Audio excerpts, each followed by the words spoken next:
c'est Chanel et aujourd'hui, toi et moi, on va partir loin. Genre dans une ville qui ressemble à notre ville, sauf que là-bas, elle a 18 ans, ils ont tous des pouvoirs magiques. Sauf Jen, et moi, et peut-être toi. Mais franchement, on est les seuls.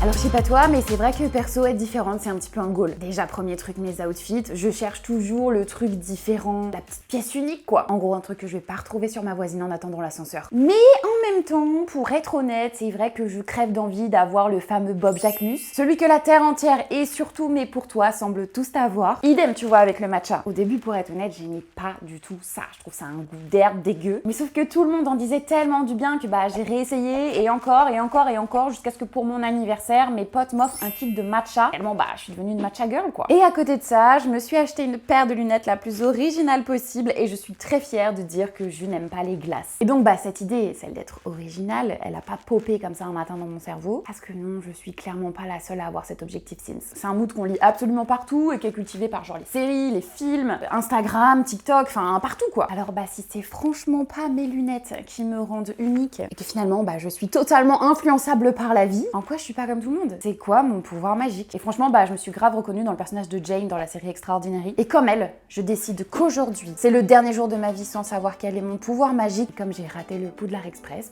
direction le Paradox Museum. J'espère que vous m'aimez bien, parce que là, il y a 1 million de mois. I have a magic trick.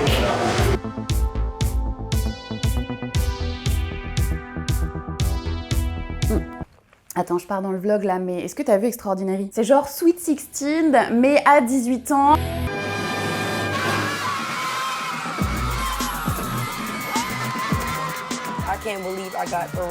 Et pas avec des Range Rover, mais plutôt avec des pouvoirs magiques. Alors bon, t'as tout, hein. Y a des gens qui volent, des gens qui se transforment en chat, qui peuvent jouer avec le temps, faire repousser les cheveux, chier des bonbons. Alors vraiment, il y a autant de pouvoirs magiques que d'humains sur Terre en fait. Et du coup, dans cette série Extraordinary, on suit le personnage de Jane, qui a plus de 18 ans et pas l'ombre d'un pouvoir magique. Alors je te cache pas qu'elle le vit plutôt très mal. Après c'est vrai qu'elle est pas du tout aidée, hein. Elle a une famille ultra intense, des potes complètement jetés et un job absolument chiant comme la pluie. Je peux résumer ça par c'est complètement le chaos dans sa vie, un petit peu comme quand je pense assumer les illusions d'optique. Ah, c'est horrible. Ah, je vais vomir. Ah ouais, c'est mon oreille interne. Ah non, je peux pas. Je peux pas. C'est très perturbant. Tu veux être différent des autres, mais finalement, tu ne l'es jamais vraiment. Tu veux juste être dans un groupe de personnes, peut-être différent du groupe de personnes avec lequel tu es habituellement. C'est très philosophique comme série. On n'a pas l'impression comme ça, mais c'est assez philosophique en fait. Après bon, faut prendre la question dans le bon sens aussi. Parce que oui, j'ai envie de savoir qu'est-ce qui me rend unique. Mais avant ça, il faut peut-être que je sache qui je suis. Je te parle d'Extraordinary, mais c'est clairement pas la seule série qui parle de cette fameuse quête d'identité. En fait, c'est même un sujet qui est assez central dans pas mal de séries, hein, quand on regarde un petit peu ce qui sort dans les catalogues des différentes plateformes. Par contre, je trouve que c'est la seule série, ou en tout cas une des rares séries, qui traite cette problématique donc de la quête d'identité via le prisme des adultes. Parce que c'est vrai que tout est très ado-centré. Alors, je sais pas si ça se dit, mais t'as compris l'idée. Ou quand c'est pas ça, c'est centré sur le sexe, ou alors combo magique des ados qui sont aussi perdus dans leur vie que dans leur lit. Alors tout de suite je pense à Sex Education, Mes Premières Fois, Stopper aussi. Alors c'est des très bonnes séries, hein, mais c'est vrai que toute cette masse là de séries dans ce style là donne l'impression que c'est pas du tout des problématiques d'adultes. Sauf que spoiler, j'ai 28 ans et je pense que je commence seulement à me rencontrer en vrai. J'aurais adoré que ce soit le contraire, que plus je grandisse, plus j'avance et plus je sache qui je suis, alors que j'ai l'impression que c'est complètement l'inverse. Plus j'avance, plus je me pose des questions, moins je sais où je vais. Et la série Extraordinary, elle vient dédramatiser tout ça, que ce soit avec le personnage de Jen, mais pas que. Parce que comme ça, on a l'impression que les autres personnages du cast, ils sont hyper sains, hyper posés, hyper réfléchis, alors que quand on creuse un petit peu, pas tant finalement. Et tu vois, je te parlais donc de la série Mes Premières Fois, qui est une série que j'aime vraiment beaucoup. Et que ce soit Devi ou le personnage de Jen, donc dans Extraordinary, en fait, c'est exactement les mêmes personnages. Elles sont toutes les deux paumées dans leurs envies. Welcome to your mind. This is my mind. Leur père est mort et elles n'arrivent pas du tout à faire le deuil. Devi? Devi, come here. Dad? Come, sit down. I want to show you something. Classique, elles s'entendent pas avec leur mère. I have a boyfriend. I've given him some tips on how to win over my mom. Agree with her. She's always right. This top makes me look fat. Couldn't agree more, Mary. Huge. Et elles font toutes les deux la technique de l'autruche en se mettant corps et âme dans des relations d'amour absolument chaotiques. Paxton, Guys, how can you be so sure? when you're old and on your deathbed, whose naked body do you want to be picturing? Wouldn't I be thinking about my kids and grandkids and stuff? No, that's a myth. Et je trouve que de retrouver ces deux personnages comme ça à des âges différents, ça montre bien que ce soit du coup à 17 ans avec le personnage de Devi ou beaucoup plus tard avec le personnage de Jane, on peut avoir les mêmes problèmes et que c'est ok de chercher son pouvoir magique à 28 ans dans un musée, même si objectivement va peut-être falloir passer au plan B. L'heure est grave, mes amis, l'heure est grave. Je n'ai toujours pas trouvé ma magie, si tant est que magie il y est finalement. Du coup, je vais demander à Google, trouver sa magie. Qu'est-ce qui me dit? Connectez-vous avec la nature. Travaillez votre intuition. Dirigez les énergies. Développez votre autonomie tout en jouant collectif. Écoute, je pense que je vais plutôt aller dans une boutique de magie pour apprendre un tour de magie et voir si oui ou non j'ai la magie quoi finalement. Let's go! Là c'est pas n'importe quoi, hein. C'est une vraie boutique de magie hein. Ok, je vais choisir le dé du mentaliste, le jeton du voyant. Ça je sais déjà faire les balles éponges dans mon passé de magicienne d'anniversaire d'enfant. Je savais faire 2 tours. Et encore celui-là, j'étais pas très douée.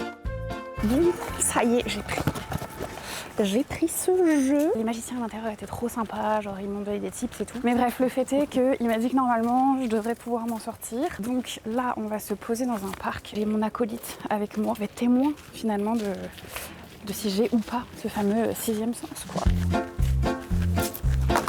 Alors, on a dit les clés de la magie, 6e sens. Un petit bonhomme, on va l'appeler Gislord. Alors, comment ça peut fonctionner? Du coup, j'ai mal au genou. Attends, je me mets là. Vous voyez moins ma tête, mais moi j'ai moins mal au genou. En fait, c'est quoi le but du jeu déjà? Surprends tes amis avec tes nouveaux pouvoirs de divination. Présente une figurine et demande à un spectateur de le cacher secrètement sous l'un des 3 gobelets. Ok. Je sais comment je vais faire. Mon cher acolyte, tenez, Gislord. Ça me fait super mal aux cuisses.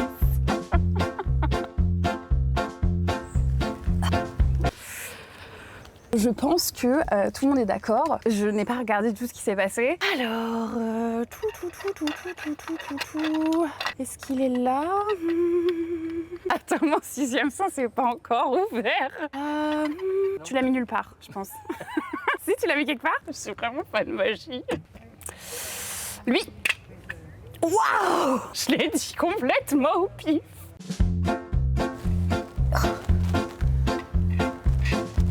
Alors. Ok, je pense que là, j'étais beaucoup plus concentrée. Une dernière fois? Ok, bon là, je ferme les yeux. Alors. Je me suis pas assez connectée. Tu l'as mis quelque part? Ouais. C'est pas possible! Tu vois, la première fois, j'ai dit au pif, c'est un coup de chance. La deuxième fois, j'ai vraiment senti la magie.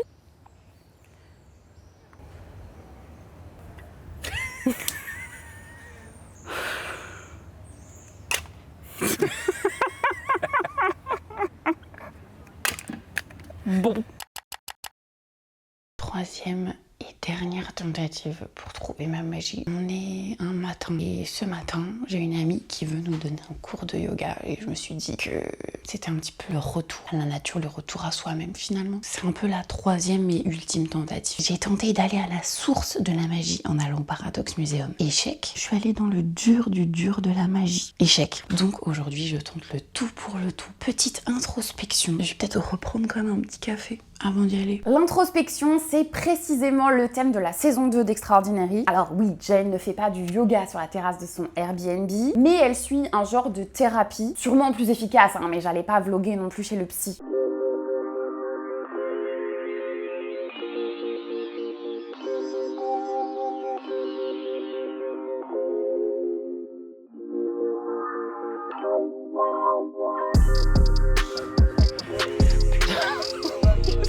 Comme une pif.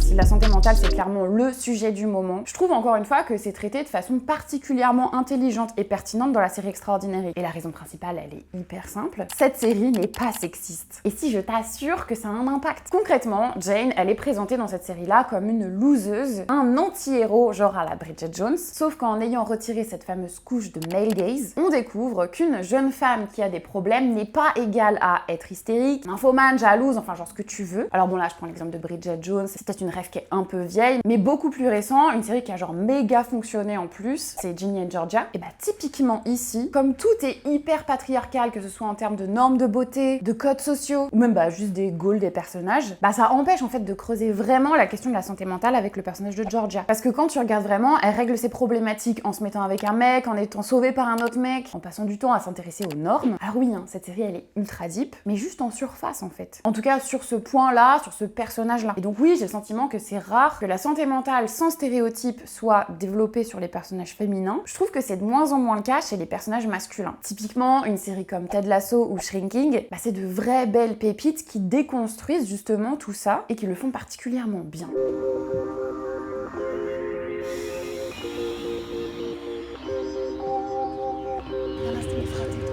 Namaste les fratés. Bon, ok, peut-être que finalement, j'ai pas pris le bon angle pour trouver mon pouvoir. Peut-être, je dis bien peut-être, que les illusions d'optique, les tours de magie ou les shavasana ne valent pas une bonne séance chez le psy. Je sais pas, peut-être que comme Jane, j'ai pas fini de chercher. J'ai parlé d'Evie pour les personnages adolescents, mais c'est vrai que quand tu regardes la série Grace et Frankie, la problématique est quand même la même. Je crois que le plus réaliste, c'est de continuer de travailler là-dessus, en mettant mes lunettes, en buvant mon matcha et d'être ok avec ça.